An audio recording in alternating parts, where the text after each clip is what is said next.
მოგესალმებით. დღეს ძალიან მნიშვნელოვან თემაზე ვსაუბრობთ. საქართველოს ეკონომიკა იმყოფება უმძიმეს ვითარებაში.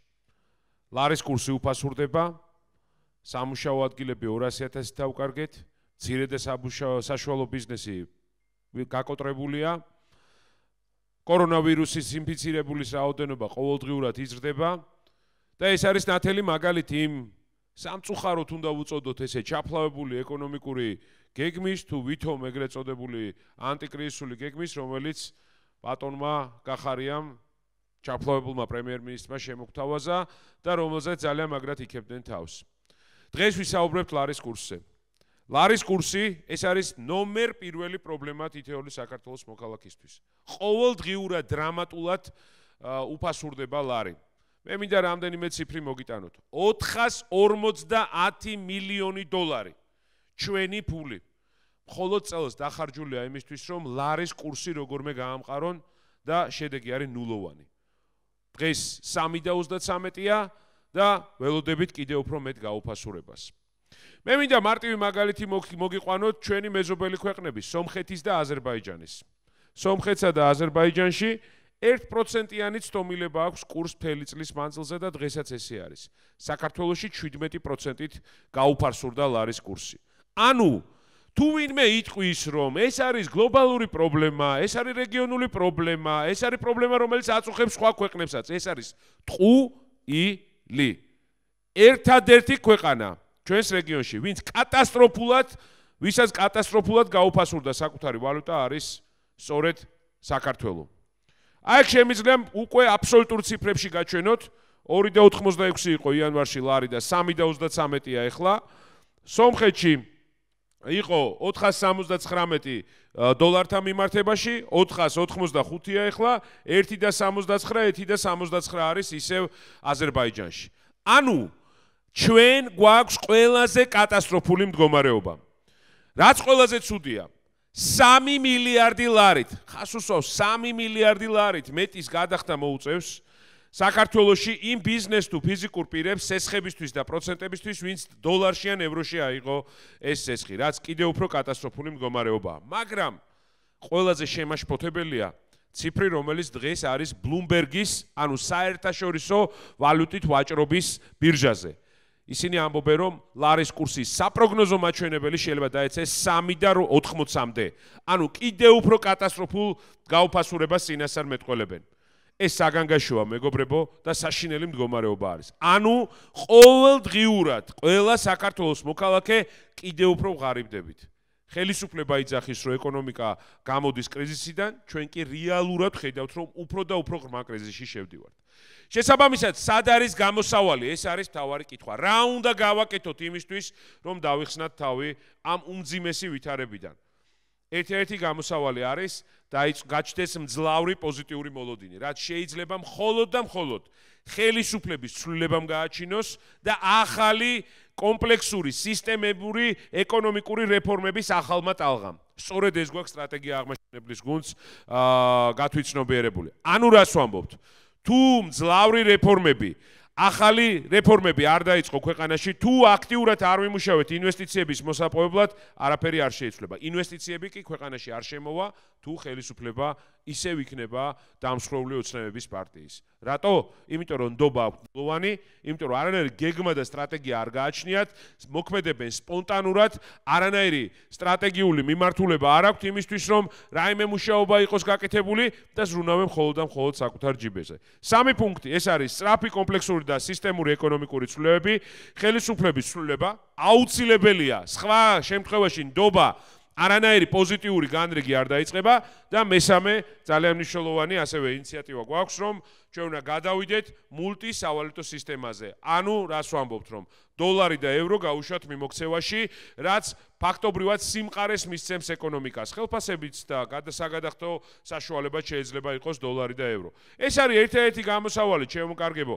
კი, დიდხანს გვინდოდა ლარის გადარჩენა, მაგრამ იმ 8 წლიანი კატასტროფული პოლიტიკის შედეგად, რაც ქართულმა ოცნებამ გაატარა, ლარის გადარჩენა ხედავთ, რომ შეუძლებელია. ერთადერთი რასაც შეუძლია შეცვალოს ეს და თუ არის ხელისუფლების ცვლილება, ანუ რატო? ნებისმიერი ეკონომიკაში ლარის კურსი, ნებისმიერი ვალუტის კურსი არის მოლოდინებზე დამყარებული. თუ არის ნეგატიური მოლოდინი, თუ ხალხი ფიქრობს, რომ ხვალინდელი დღე უფრო ცუდი იქნება, რა თქმა უნდა ის იწყებს ვალუტაში ან უცხოურ ვალუტაში ფულის დაგროვებას, ხო? ფულის დაგროვებას როცა იწყებს, შესაბამისად უფასურდება ლარიც. არა? იმიტომ რომ მე არ ვხარჯავ, მეშინია, ინვესტიციას არ ვდებ, ბიზნეს არ ვავითარებ, იმიტომ რომ არ ვიცი ხვალ რა იქნება.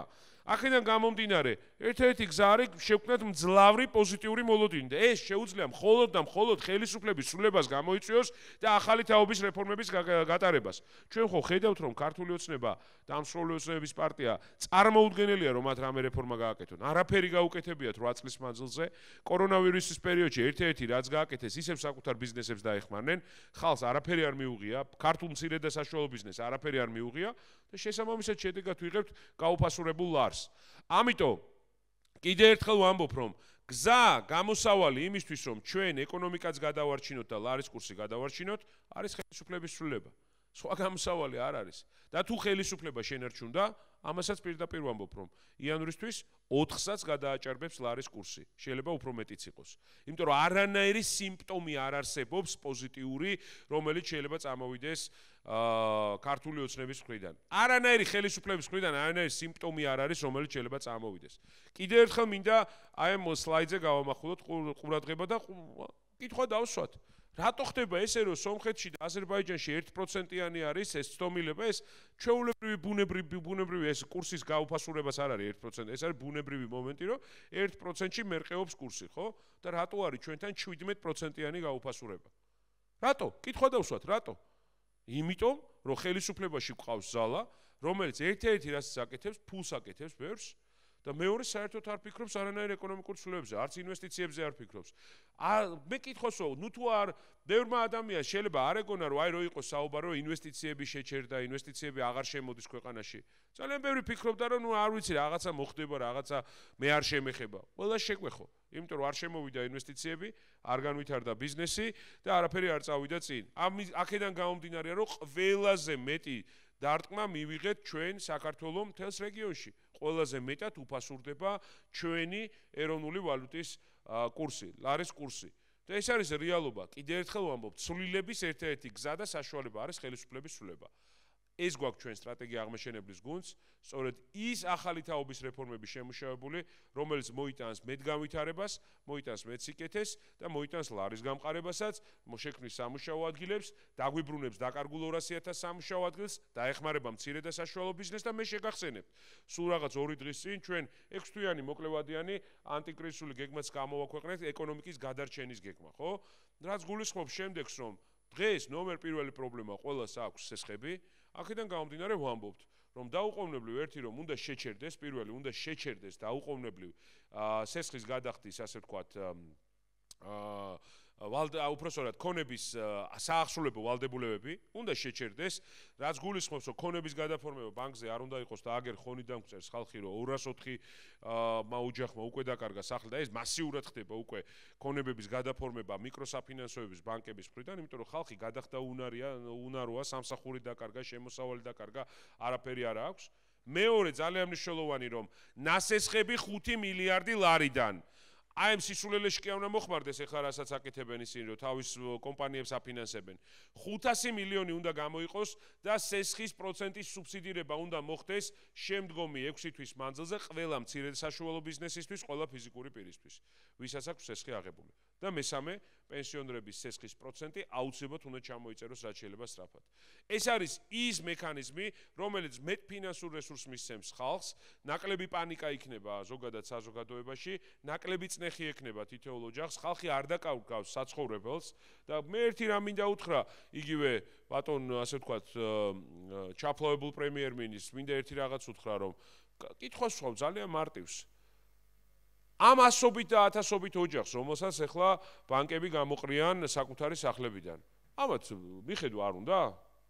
ვინ უპატრონებს ამ ხალხს? სად იცხოვრებს ეს ხალხი? თუ ყველა სოციალურად დაუცველებში უნდა გადავიყვანოთ და შემდეგ უკვე ბინით უზრუნველყოფაზე უნდა იწვალონ ამ ხალხმა, მიქირავეთ სახლი, ერთი თვის ქირა გადამიხადეთ და მათხოვრად ხო არ უნდა ვაქციოთ ხალხი? როგორ შეიძლება რომ კაბინეტებში ხართ გამოკეტილი, საერთოდ არ გაინტერესებთ რა მდგომარეობაშია ხალხი, რა მდგომარეობაშია ეკონომიკა, რა მდგომარეობაში არის ზოგადად მცირე და საშუალო ბიზნესი და ფულს ამ უმძიმეს ვითარებაშიც კი საკუთარ კომპანიებს აძლევთ. 45 მილიონი ჯერ კიდევ აპრილში გადაურიცხეთ კომპანიებს, რომლებმაც ეს ფული გადმოგირიცხეს თქვენ საარჩევნო ბიუჯეტში. ესეც არ იკმარეთ. სესხის სუბსიდირების პროგრამა გაუშვით სასტუმროს მეპატრონეებისთვის და აქაც მხოლოდ და მხოლოდ იმ კომპანიებს 4500 კომპანიამ მოგმართათ და 400 უარი უთხარით 500 დაუკმაყოფილეთ. ამ 500-ში ძირითადად არის კომპანიები, რომლებიც თქვენი შემომწირველები არიან. ანუ რა ხდება? იმას, ვისაც უჭირს არაფერი, მას ვისაც ულხინს ყველაფერი. აი ეს არის ჩვეულებრივად მათი სტრატეგია. და ამ უმძიმეს ვითარებაში წარმოიდგინეთ საერთაშორისო სკანდალში მოხვდით იმიტომ, რომ ასეთი კორუფციული სქემა არც ერთ ქვეყანაში არ გაუბედავს არავის რა, ყველაზე ასე ვთქვათ განუვითარებელ ქვეყნებშიც კი. ამათმა იკადრეს და ეს გააკეთეს. ამიტომ მე რას ვამბობ, რომ ერთადერთი გზა აი ამ ნეგატიური მოლოდინებიდან გადავიდეთ პოზიტიური მოლოდინისკენ არის ხელისუფლების ცვლილება. ახალი რეფორმების გატარება, ძლავრად მუშაობა ინვესტიციების შემოყვანაზე, საგადასახადო რეჟიმებზე, უამრავი რეფორმა გვაქვს ჩვენ სტრატეგია აღმაშენებლის გუნდს კომპლექსურად შემუშავებული, მაგრამ ძალიან მნიშვნელოვანია, რომ რაც შეიძლება სწრაფად დაიწყოს ეს ყველაფერი. წინააღმდეგ შემთხვევაში კიდევ უფრო მეტი კოლაფსი გველოდება. ჩვენ გახსოვთ მაისში, როცა გამოვედით ჩვენი გუნდი და ვთქვით, თუ არ დაიწყებოდა და შევთავაზეთ კონკრეტული რეფორმების გეგმა, თუ არ დაიწყებოდა კონკრეტული ნაბიჯების გადადგმა ეკონომიკის უმძიმესი კრიზისიდან გამოყვანაზე, ქვეყანას ელოდებოდა შიმშილი. გავიდა სულ რაღაც 4 თვე და დღეს ქვეყანაში არის შიმშილი. რეალური შიმშილია დღეს ქვეყანაში. დღესაც ვამბობთ, თუ ასე გაგრძელდა, კიდევ უფრო მეტ შეეხება ეს შიმშილის პრობლემა. მაშინ ბევრმა გაგვაკრიტიკა, რომ ძალიან მძაფრად აფასებთო. ადამიანს ტვინი და განათლება და ცოდნა იმისთვის გაქვს, ცოტა გრძელვადიანად გაიხედო და დღევანდელი დღით არ უყურო და მოლოდინის რეჟიმში არ იყო, რომ აი იქნებ რაღაცა მოხდეს. არა, სტრატეგიულად უნდა შეაფასო, უნდა ყველაფერი ნახო და კიდევ ერთხელ ვამბობ, ამას უნდა მიაქციო ყურადღება. ეს არის ერთ-ერთი გზა. მე კიდევ ერთხელ მინდა ვთქვა, რომ აგერ 450 მილიონი დოლარი დახარჯულია, ლარის კურსი კი გაუბედურებულია, მიუხედავად ამისა. 17%-ით გაუფასურდა ლარი, როცა სომხეთში და აზერბაიჯანში ფაქტობრივად არანაირი ყევა არ აქვს, სომხურ და აზერბაიჯანულ ვალუტას.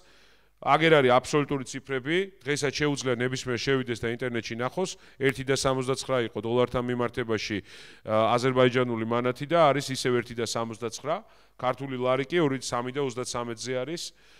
3 მილიარდი ლარით მეტის გადახდა მოუწევს ყველას, ვისაც ჯამურად ვამბობ, ვისაც აღებული აქვს ევროში და დოლარში სესხი.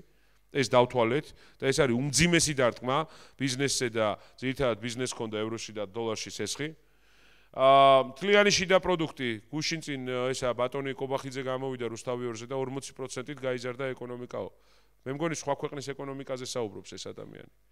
ცხეთაში ვიყავი და ქალბატონმა გამოჩერა და შოკში იყო. მეთქი ჩვენ ის იყო რამის გაკიოდა ეს ქალი, რომ კობახიძემ რეები ილაპარაკაო უბრალოდ რა. იმდენად გამწარებული იყო ხალხი მისი საუბრიდან გამომდინარე. ანა შენზე არ ვამბობთ, იმ კობახიძეზე ვამბობთ. იმდენად გამწარებული იყო ხალხი, რომ იმდენად გამწარებული არის ხალხი, იმიტომ რომ ეს კაცი გამოდის და კრიმინალი გაუმჯობესებულია, კრიმინოგენული სიტუაციაო, ეკონომიკა მაგრად არისო და წინ მიდისო. გაიზარდა ეკონომიკა, სამუშაო ადგილები და თან სტატისტიკები მოაქვს. და მე ჩვენებსაც უთხარის უყოლას ჩვენს გუნდს, რომ ერთი შევამოწმოთ, სად კითხულობს ამ სტატისტიკას, სადმე ხომ უნდა იყოს გამოქვეყნებული მაინც. აი საიდან მოაქვს ეს ციფრები. ანუ ის გვიმტკიცებს, რომ ჩვენ გავმდიდრდით ყველა ამ ბოლო 8 წლის მანძილზე. აი ყველა ვინც ფიქრობს, რომ არ გამდიდით და პირიქით გაგვიურეს და ხმა, არც ერთი ხმა არ უნდა მისცეს აი ამ ადამიანებს, ხო? აი ეს არის დაცინვა უბრალოდ საზოგადოების. არა, ვინც ფიქრობს, რომ გამდიდრდა მისცემს ხმას და მისცეს, კი ბატონო. კი ბატონო, მან პრობლემა არ აქვს, მაგრამ ზუსტად ვიცით, რომ ეგეთი არის მოსახლეობის 0.4%. მეტი არა, ეგეც დათვლილი გვაქვს. მთლიანი შიდა პროდუქტი 1 მილიარდი დოლარით შემცირდა და ეს არის რეალობა ბოლო 8 წლის მმართველობის. 1.1 მილიარდი დოლარით უფრო მეტიც კი და აი საგანგაშო პროგნოზი შედით ბლუმბერგზე ახლა ლაივში ბევრი გვიყურებს და ბლუმბერგზე შედით ასეთი ცუდი საპროგნოზო მაჩვენებელი რეგიონში არც ერთ ვალუტას არ აქვს რაც ლარს აქვს ანუ 3.33-იც არ არის საკმარისი, 3.80-მდე ავაო ეს მონაცემი. და კიდევ ერთხელ ვამბობ, გამოსავალი არის ერთადერთი.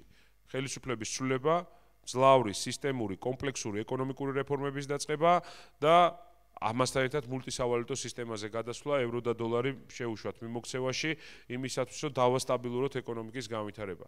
დღეს ვერავინ ვერ გეგმავს ვერანაირ ეკონომიკურ აქტივობას, მარტივი მიზეზის გამო. არ იცის რა იქნება ლარის კურსიდან გამომდინარე ხვალ. და გაგახსენებთ ლარიზაციის კატასტროფულ პროგრამას, რომელიც 4 წლის წინ დაიწყო ქართულმა ოცნებამ, რითაც გამდიდრდნენ თვითონ, გამდიდრდნენ ბანკები და ყველას გვაიძულეს, რომ გაცილებით მეტი სესხის პროცენტი გადაგვეხადა. ეს არის უმძიმესი. ამიტომ კიდევ ერთხელ ვამბობ, რომ პოლიტიკის შინაარსი უნდა იყოს სწორედ ხალხის საქმეზე ზრუნვა, ხალხის ფიქრი და აქედან გამომდინარეა სწორედ ეს ჩვენი პროგრამები. ჩვენ 2 დღის წინ წარმოგიდგინეთ 6 თვიანი ეკონომიკის გადარჩენის გეგმა, ეს არის მოკლევადიანი გეგმა, რასაც გავაკეთებთ, როგორც კი გავემარჯვებთ არჩევნებში, თუ ამის გაკეთება არ დაიწყო დღევანდელმა მთავრობამ, დღეს წარმოგიდგინეთ ლარის კურსის, ლარის გადარჩენის გეგმა. მაგრამ პირდაპირ ვამბობ, რომ აი ამ შემთხვევაში, ლარის კურსის შემთხვევაში, არ იცვლება ხელისუფლება უდრის 1.4-თან ლარს. იცვლება ხელისუფლება უდრის გამყარებულ ლარს და გაძლიერებულ, ასე ვთქვათ, ქართულ ეკონომიკას. ეს არის ერთადერთი, რამაც შეიძლება პოზიტიური მოლოდინი შექმნას, რომ ლარის კურსი გაუმჯობესდეს.